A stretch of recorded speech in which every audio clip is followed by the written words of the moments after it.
Boa noite, queridas e queridos ouvintes. Rádio Vibe Mundial FM 95.7, diretamente de São Paulo, Brasil, para o mundo, nesta sexta-feira, neste feriadão, são 19 horas e 30 minutos. Sexta-feira, dia de Vênus.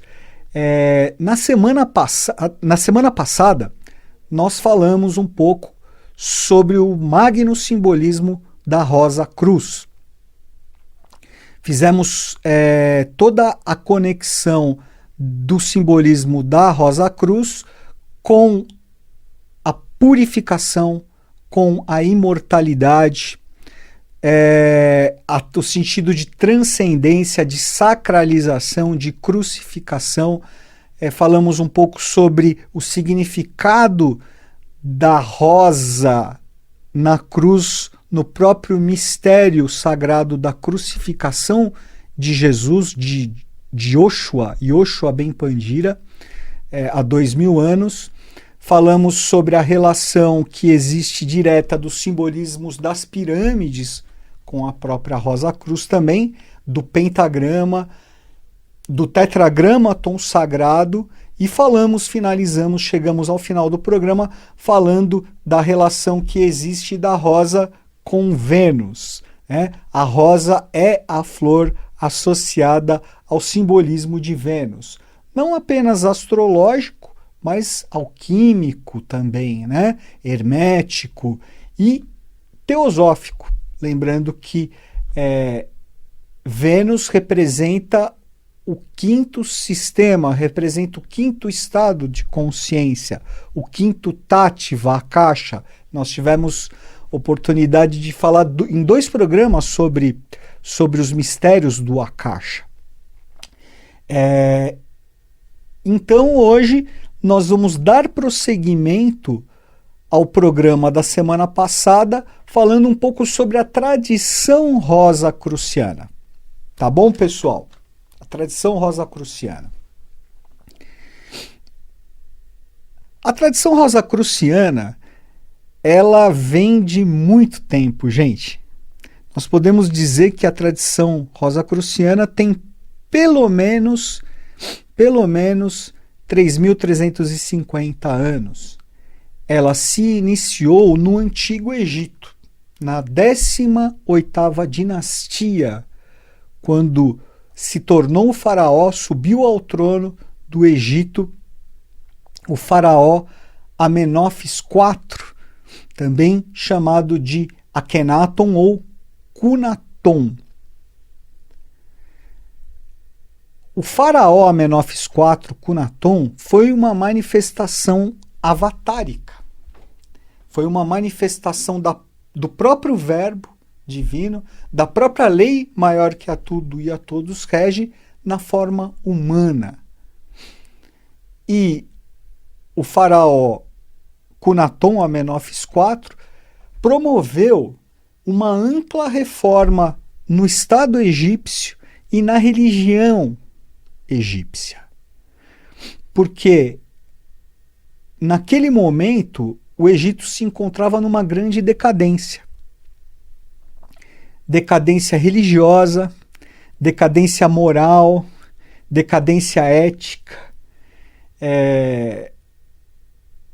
O Estado estava mergulhado em corrupção,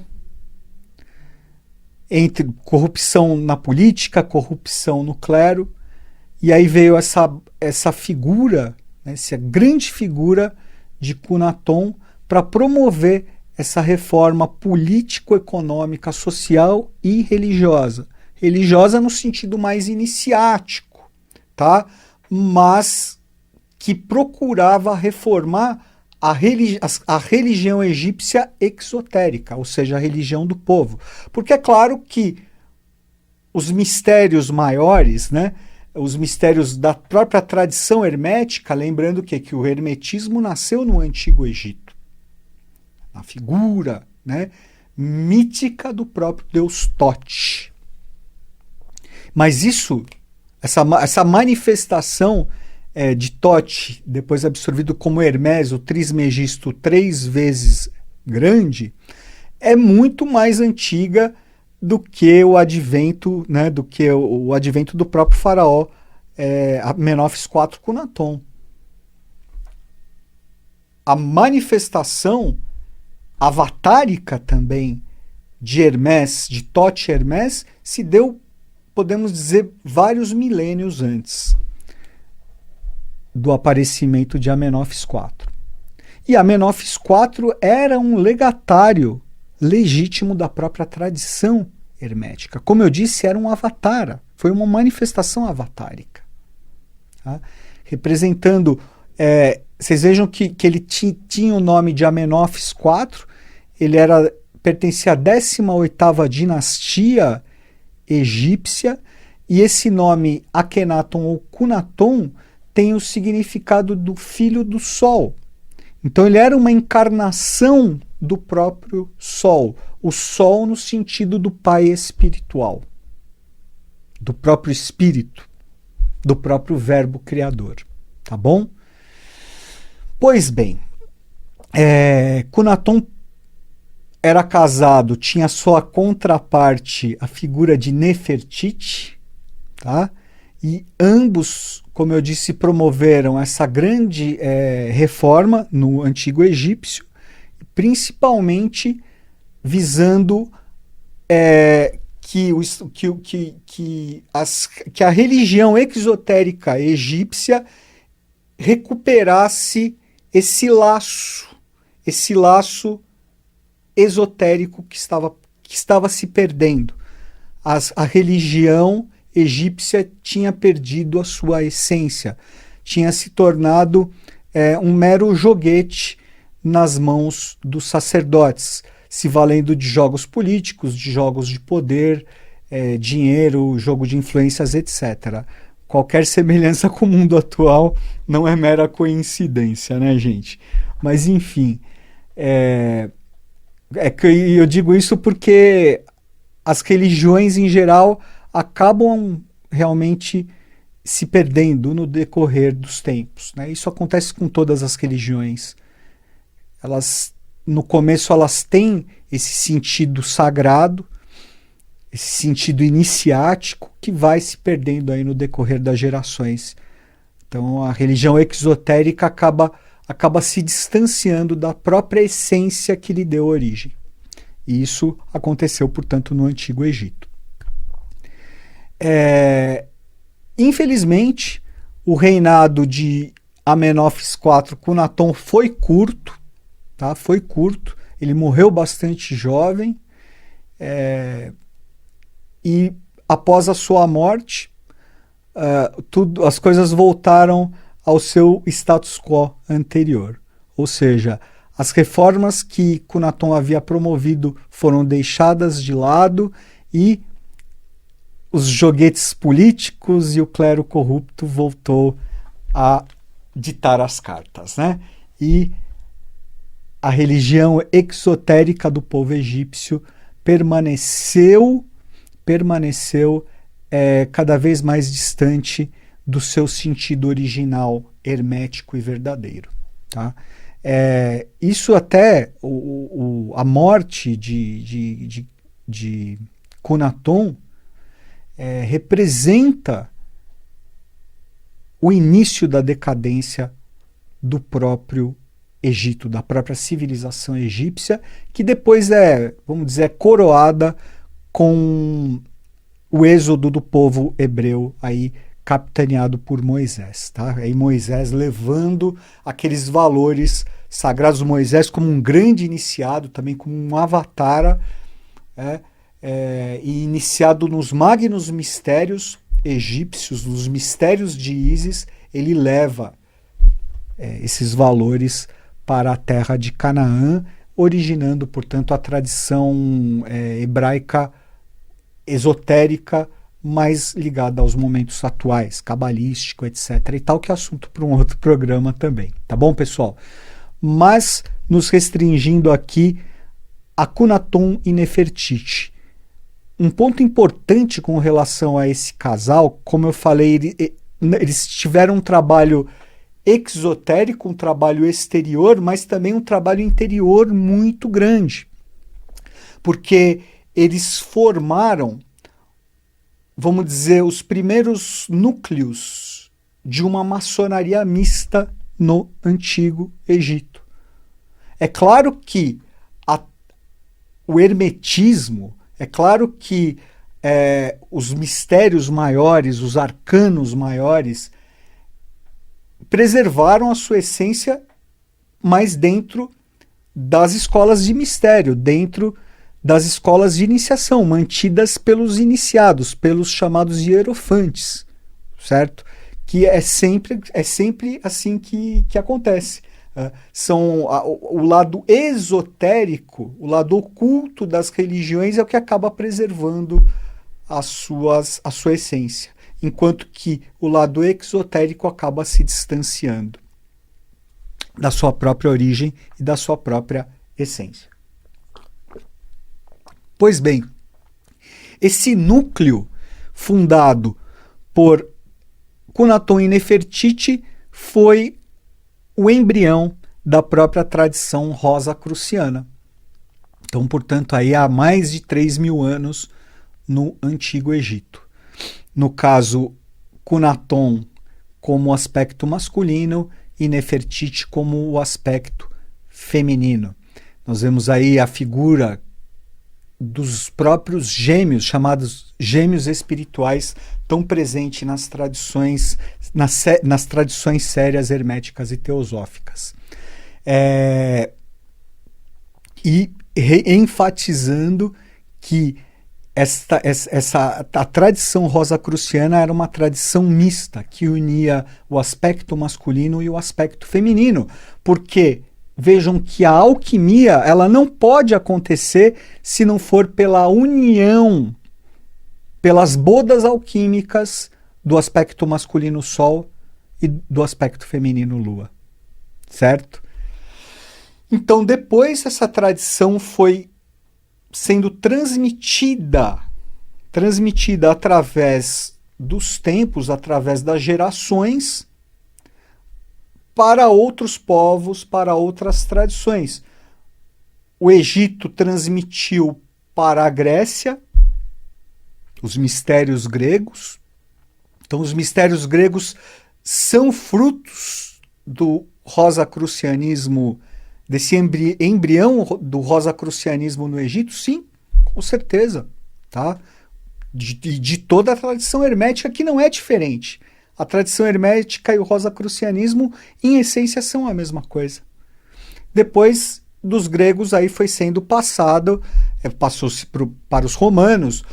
Vejam, os próprios hebreus adquiriram essa tradição hermética através de Moisés. Então, os próprios mistérios da Arca da Aliança, do Tabernáculo, do Templo de Salomão, que aí derivou toda a tradição, ocasionou todas as tradições maçônicas, estão relacionadas diretamente ao rosacrucianismo nascido no Egito.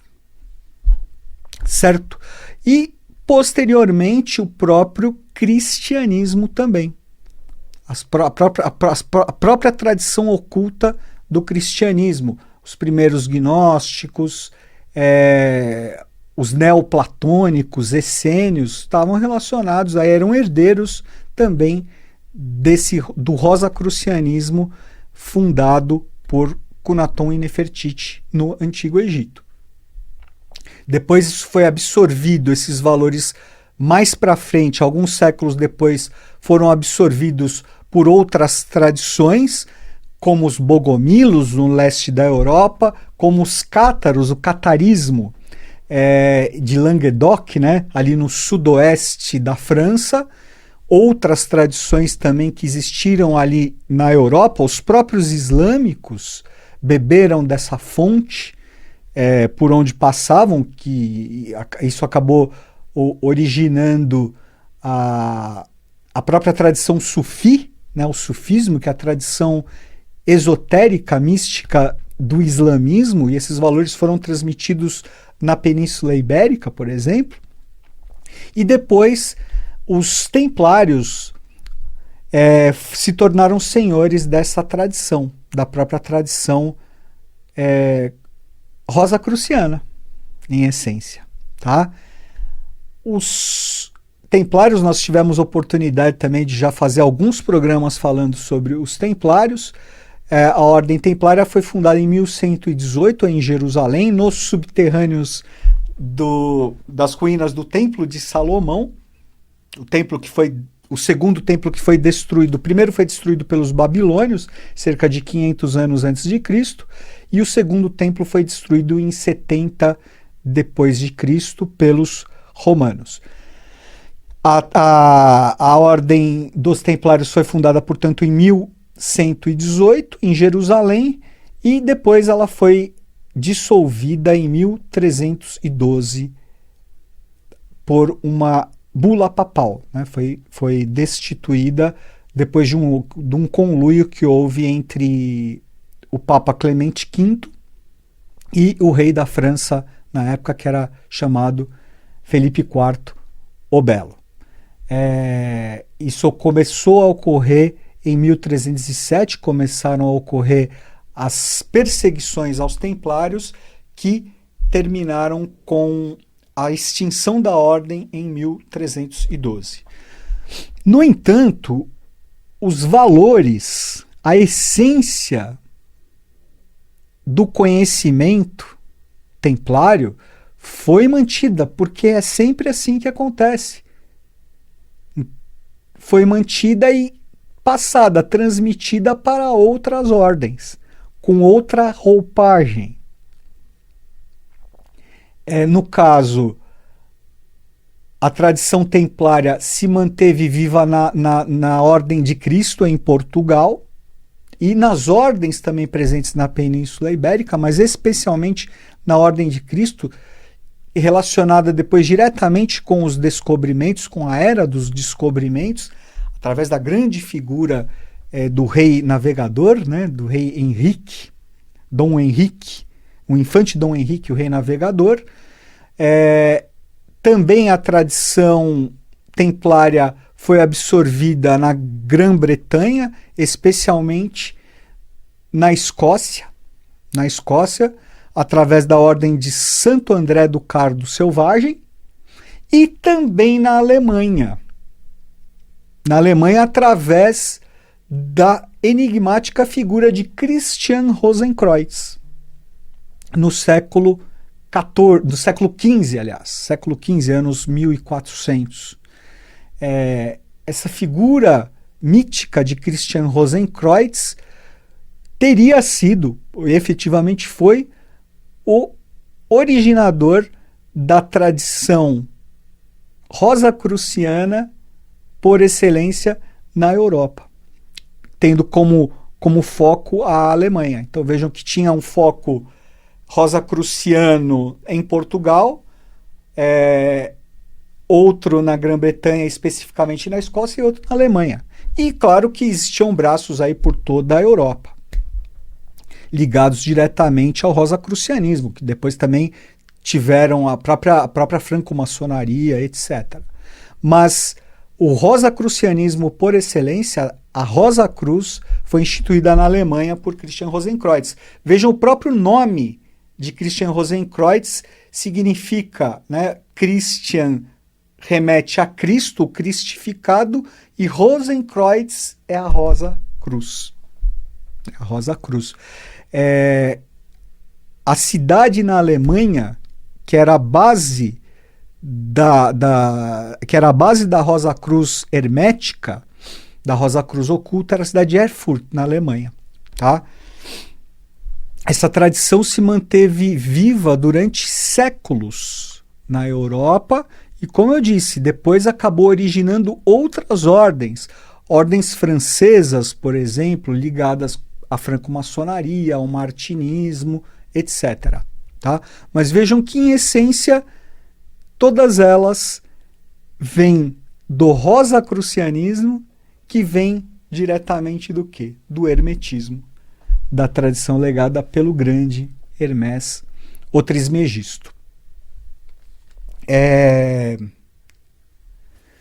A figura de Christian Rosenkreuz, como eu disse, ela é mítica, e muitos se especula e muitos dizem que Christian Rosenkreuz seria o próprio Conde de Saint-Germain, o que, segundo a tradição iniciática das idades, a Gupta Vidya procede. Sim, é o mesmo ser, Christian Rosenkreuz e o Conde de Saint-Germain, o Conde de São Germano, que teve um papel tão essencial na deflagração, inclusive, da Revolução Francesa e em tantos outros fatos importantes e essenciais na história oculta da humanidade. Uma figura que era muito, muito ligada à tradição rosacruciana era o grande poeta português Fernando Pessoa. Fernando Pessoa, além de um grande poeta, era também um auto-iniciado nas tradições. No caso, na tradição rosacruciana. Isso também é importante enfatizar que ele também era um grande astrólogo, né? Fernando Pessoa. E Fernando Pessoa escreveu muito sobre o rosacrucianismo, às vezes de uma maneira mais evidente, mas normalmente de uma maneira bastante velada, tá? Mas quando toda a parte esotérica da poesia de Fernando Pessoa está sempre se referindo à tradição rosacruciana. Como eu falei, muito forte em Portugal através do quê? Da tradição templária que foi absorvida aí pela Ordem de Cristo, e que, na verdade, a Ordem de Cristo era um braço mais exterior de uma ordem verdadeiramente secreta, que é a Sagrada Ordem de Maris, de que pouco se fala e de que pouco se conhece, que tem sede na cidade, no lugar de São Lourenço dos Anciães, na sagrada terra portuguesa, né? No Porto do Graal. Então, a própria tradição também do Santo Graal é diretamente relacionada aos mistérios rosacrucianos. Então, pessoal, eu vou aproveitar esses últimos 2 minutinhos que nós temos para citar, em primeiro lugar, um poema. Eu vou citar só uma parte dele. É um poema de Fernando Pessoa que se chama No Túmulo de Christian Rosenkreuz, tá? É numa capela oculta que fica em Erfurt, na Alemanha. Mas esses versos, vejam o que Fernando Pessoa fala.